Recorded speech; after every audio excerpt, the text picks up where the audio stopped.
So it's not just the United States and Mexico, it's also China that you talk about. China is the primary source of fentanyl in the world. So fentanyl is an opioid that leads to 70,000 plus or minus overdose deaths in the US every year. So reading from Wikipedia, quote, compared with heroin, it is more potent, has higher profit margins, and because it is compact, has simpler logistics. It can be cut into or even replace entirely the supply of heroin and other opiates. What do you think is important to understand about fentanyl as a drug? There was a prescription opiate epidemic in the United States that kind of went down or stopped, it's still out there, but like the epidemic specific around it kind of petered out. And there was also marijuana legalization happening at kind of the same time period, which, people talking about marijuana legalization thought it was going to hit the cartels in their pockets and it was going to be like a death blow to these criminal groups. Well, now there's illegal pot grows in the United States being run by cartels in federal lands. There's the legal pot grows that are in some way, shape, or form influenced and or run or owned by some criminal groups that are kind of utilizing that. The marijuana fields in Mexico turned into poppy fields once again. The problem is that some of these lands were leached of all the nutrients and, they're not as good as something you would find somewhere in Afghanistan. So the yield and the quality of it wasn't as strong as it could be. So somebody thought about the right idea of putting fentanyl into the mix. And not only that, but also figuring out how to get fentanyl into Mexico. Mexico has a giant pharmaceutical industry that people kind of also don't kind of know or factor into this equation, which leads into the free ability of chemicals going in and out of the country and legal means of it happening, right? So not only the precursors to make it, but also the chemist and the industry to create it in Mexico as well.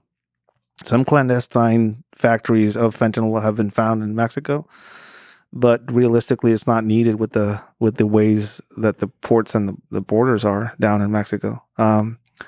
You started seeing an influx and a flood of fentanyl into Mexico, specifically related to infusing it into heroin, and not only using that to feed local drug markets, but send it up into the United States, which started off this process that we're kind of going through still. Are these like similar highs? And drug-wise, why do you infuse? I mean, probably you're not the right person to have this biochemical discussion of how. I don't know about the biochemical aspect of it, but like speaking to guys that do chiba down there, that's What's what chiba? That's what they call heroin down there. It's like a nickname for it. Having them describe some of the older, stinkier, darker heroin they used to get before this whole fentanyl thing, and the highs they would get and how much they would have to take versus some of the stuff loaded with fentanyl that they have to, slow it down. Also, there's more higher potency. Yeah, there's a higher potency to it, and also there's a, more money to be made, easier to transport. Yeah. But then, is this how China starts becoming part of the picture? One aspect to it that people kind of miss is that, there's no Chinese cartel. There's no criminal Chinese organization working unseen, getting around government oversight in China. I don't know of any such organization. Anything that could be labeled as a criminal organization is deeply integrated with the government. So it's. I mean, I've never heard of a giant criminal enterprise in China operating. So we have to assume then, independent of the state. I would have to assume that some of these things are happening with the know-how and inaction of the government out there.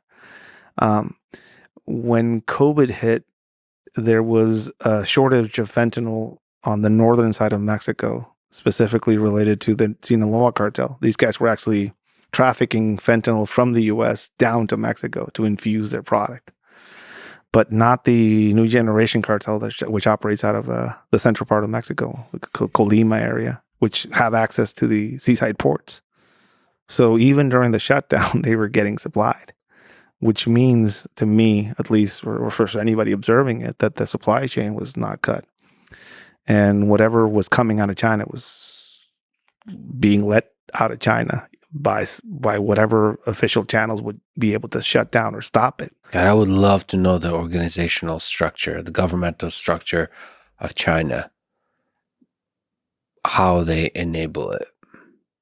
Because I can't imagine at the very top, there's like a portfolio of things we're doing, and one of them is fentanyl, right? I think it's more inaction, or just to know how that is happening, but just like hands off, just let this fly. I don't know. If I were to understand how large bureaucracies work, it's looking the other way. Yeah. You are now seeing pill presses brought to Mexico, industrial level pill presses found in clandestine laboratories, where they're not only infusing the yields that they're doing with fentanyl, but also making fake pain medication that is flooding U.S. markets everywhere. As far as, is that pain medication or is that fentanyl? Who knows? And that's how you see a lot of people dying from ODs that are supposedly taking pain pills, and that's not what they're doing. So the evolution right now you're seeing is making something look legit as far as a pain medication that it isn't. And I mean, fentanyl is everywhere. They're infusing cocaine with it. I've been getting stories from the US of people buying it through Alibaba or just weird online sources, and it coming in different packages, and they're just infusing it into whatever is out there. It is killing off a whole generation of people. And it comes from one place, or it's manufactured somewhere where it's being manufactured with the precursors and the elements and know-how that comes from one place. Are we talking about China? Talking about China. Because Mexico seems to have, what's the role of, this is such a complicated, and how do you start to talk about the drug war when more and more and more China is the source of the drug? Is there a drug war going on with China? There's probably an economic war. Well, you talk about, there's another side to China. And this is something that's come out recently, a few years back, I think. But basically, the ways you would move money back into Mexico after you have a load up here is that you would give it to a Chinese money broker. Mm-hmm. They would put it into the Chinese banking system, and it immediately would just disappear from American eyes. And then another money broker in Mexico would receive it through a money transfer from China. So China's incredibly good at money laundering. That's another aspect to it. I mean, their banking system is invisible to the U.S., basically. Which allows the monies to move from one point to another. So money brokers and people moving money for the groups down there are Chinese. So that's another aspect or element of China as far as its presence.